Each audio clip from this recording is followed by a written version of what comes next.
Locked out union workers decide to take a vote on the Crystal Company's final offer. And the Higher Ed Board tells UND to go ahead and retire the nickname once again.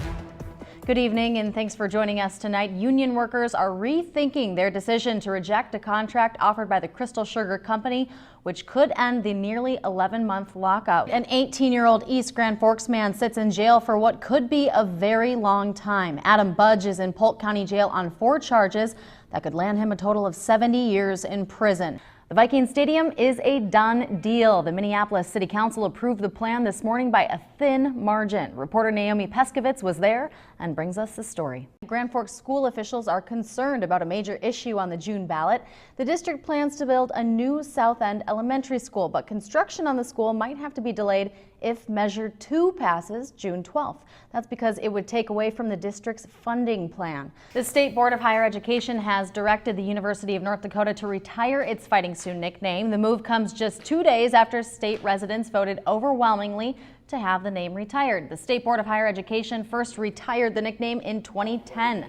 Lawmakers voted to bring it back a year later, and then a few months later ended up repealing that law. American Crystal Sugar execs say they have no plans to budge from the contract offer they've had on the table since last fall. Company president David Berg says there is essentially no willingness to bend from that at all. Many fishing openers have had less than ideal weather conditions, but tomorrow will be pretty nice. Here's Storm Tracker meteorologist John Wheeler with a first look. So since this morning, Marilyn Haggerty's Eat Beat review of the Grand Forks Olive Garden has gone what the kids call viral. Everyone calls it viral. It's had more than 200,000 views, and people from all over the nation are calling, wanting to chat with Haggerty. WDAZ's Melanie Orland sat down with the food columnist earlier. She's live with more on the local celebrity, Mel. I don't get it.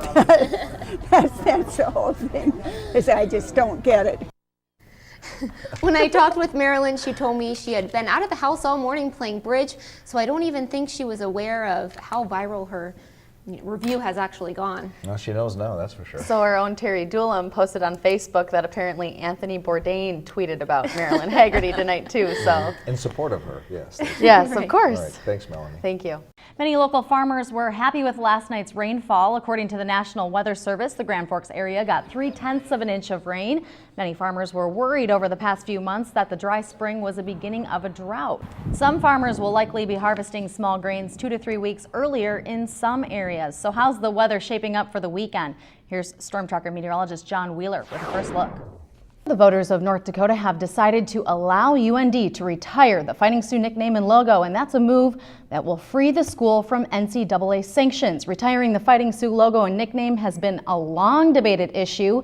WDAZ reporter Melanie Orleans is live outside the Ralph Engelstad Arena right now with some reaction to that vote, and tell us why the issue isn't completely put to rest yet. Mel.